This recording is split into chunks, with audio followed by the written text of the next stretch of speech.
আমাদের মতো করে আল্লাহ কাউকে বানায় নাই। দুই পায়ে ভর করে শির দ্বারা এরকম স্ট্যান্ড রেখে মাথা উঁচু করে দাঁড়াতে পারে এরকম কোন প্রাণী পৃথিবীতে আছে? এজন্য আল্লাহ বলেন ওয়ালাকাদ কাররামনা বানি আদম, আমি বনি আদমকে সম্মানিত করেছি, তাদেরকে আমি মর্যাদা দিয়েছি। তাদেরকে আমি যত মর্যাদা দিয়েছি আমার কোন সৃষ্টিকে এত মর্যাদা দেই নাই। পড়েন সুবহানাল্লাহ।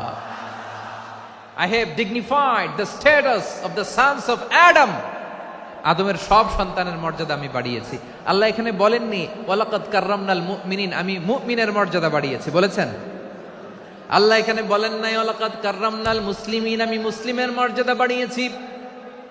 আল্লাহ বলেছেন ওয়ালাকাদ কাররামনা বানি আদম, আমি বনি আদমের সম্মান বাড়িয়েছি। হোক সে মুমিন কিংবা কাফের, মুসলিম কিংবা মুশরিক, আস্তিক কিংবা নাস্তিক, আরব কিংবা অনারব, যেই হোক না কেন আদম সন্তান সবগুলার মর্যাদা বাড়ায় দিয়েছে কে? সবার মর্যাদা আল্লাহ বাড়িয়েছে। মানুষ হিসেবে মর্যাদা। বিশ্বনবী সাল্লাল্লাহু আলাইহি ওয়াসাল্লাম ইহুদির লাশ দেখে দাঁড়িয়ে গেলেন। কার লাশ? আমার যশোরের ভাইয়েরা আওয়াজ করে বলুন, কার লাশ?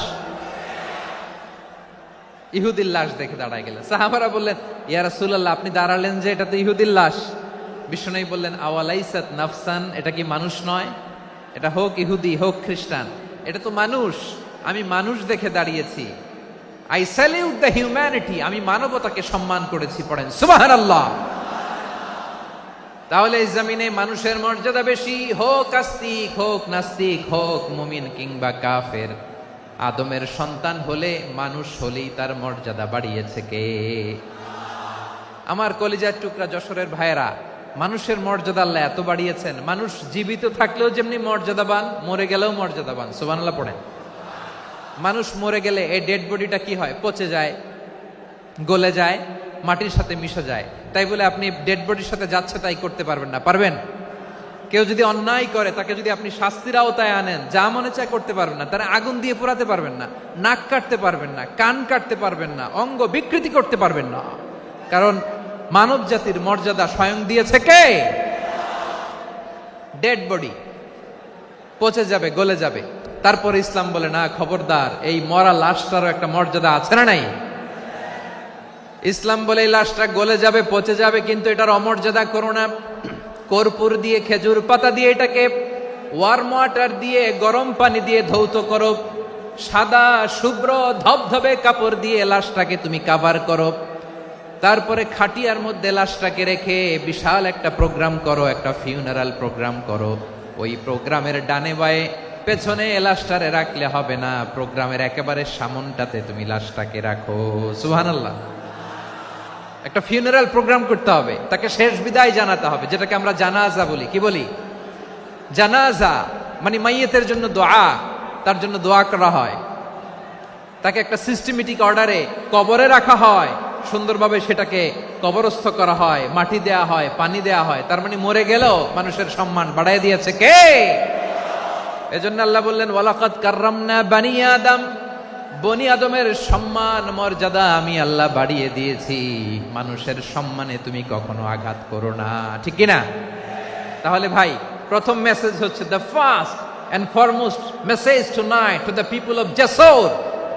আল্লাহ বলেন I have dignified the status of son of Adam, আমি বনি আদম সবার মর্যাদা বাড়িয়ে দিয়েছি। হোক আস্তিক নাস্তিক, হোক কাফের কিংবা মুশরিক, তার মর্যাদা বাড়াই দিছে কে? যখন বন্যা হয় আমরা ত্রাণ নিয়ে যাই, আমরা শুধু মুসলমানদেরকে ত্রাণ দেই নাকি?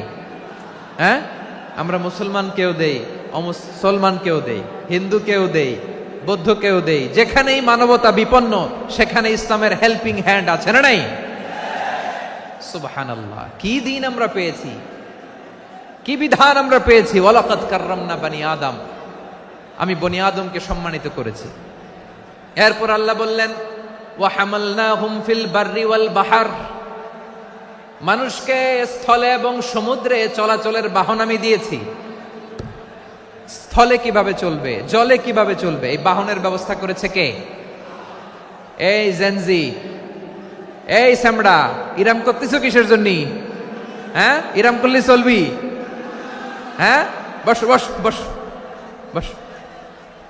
আওয়াজ করতেছো কেন? দিবা না কথা বলতে? দিবা না আমাকে? তো এইটা বুঝি তোমাদের ভালোবাসার নমুনা?